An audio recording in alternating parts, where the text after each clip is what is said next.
सुहेल आफरीदी की आपने अच्छी मेहमान नवाजी की है। ये आपने वहां जलसा गाह में जब रोडें ही आपने ब्लॉक कर दी, तो जलसा गाह और बागे जिना खोलने का क्या मकसद सर? वहां क्या हेलीकॉप्टर से लैंड करें? हो जाता है बड़े प्रोग्राम्स में, बड़े शहरों में एजुटेशन करने आए वज़ीर आला साहब, 2 रोज उन्होंने मेहमान नवाजी की, वो घूमते फिरते रहे, अपनी एक्टिविटीज करते रहे। वो अक्सर पर हाईवे पे ऐसा हो जाता है कि ट्रॉलर जो है पोर्ट की तरफ आ रहे होते हैं, पोर्ट से ट्रॉलर वापस जा रहे होते हैं, लेकिन अक्सर 3-3, 4-4 घंटे लोगों को डिले हो जाता है हैदराबाद टू कराची का सफर।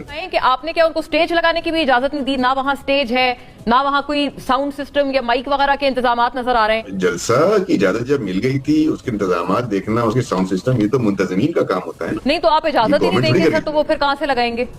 नहीं तो अगर इजाजत नहीं मिली तो जलसा कैसे हो रहा है? एनओसी तो मिल गई थी ना, गवर्नमेंट तो एनओसी दे सकती है, वो गवर्नमेंट नहीं देती, बेसिकली तो डीसी देता है, डीसी का काम है। और मैंने आपको बताया वो जो बागे जिना है, part of the district government ना, जो वो जगह है ना मोना साहबा, वो है बागे जिना, वो कायदे आज़म के मजार का हिस्सा है और उसको मैनेज करता है कायदे आज़म ट्रस्ट। सिंध गवर्नमेंट मैनेज नहीं करती है, तो एनओसी लेना, उस जगह की इजाजत लेना, दिलचस्प बात आपने फरमाई है। अच्छा, मैंने कल भी देखा अफरीदी साहब ने बागे जिना का दौरा किया था, कारकुनान काम कर रहे थे, क्या कर रहे थे वहाँ पे? नहीं, साउंड सिस्टम के तो अलग उन्होंने कोई लोग हायर किए होंगे ना, जिन्होंने लगाना होगा, इंस्टॉल करना होगा। वही तो मैं कह रहा हूँ, कारकुनान तो नहीं लेके आएंगे ना। जब संडे को जलसा है, हाँ, तो सैटरडे को वहाँ ये सब काम हो जाना चाहिए था ना, जब वहाँ आजादी थी, मीडिया भी था। बट शी एक्यूजेस कि आपने उनकी गाड़ियां पकड़ ली साउंड सिस्टम वालों की। आफरीदी साहब ने खुद दौरा किया उस जगह का, उन्होंने तो ऐसी कोई बात नहीं। हमने कल उन्होंने दौरा नहीं किया था, परसों किया था, परसों दौरा किया, सॉरी, लेकिन उन्होंने तो ऐसी कोई बात नहीं की। दौरा परसों किया था। 1 घंटे की इजाजत देते, 1 घंटे हमारी गाड़ियां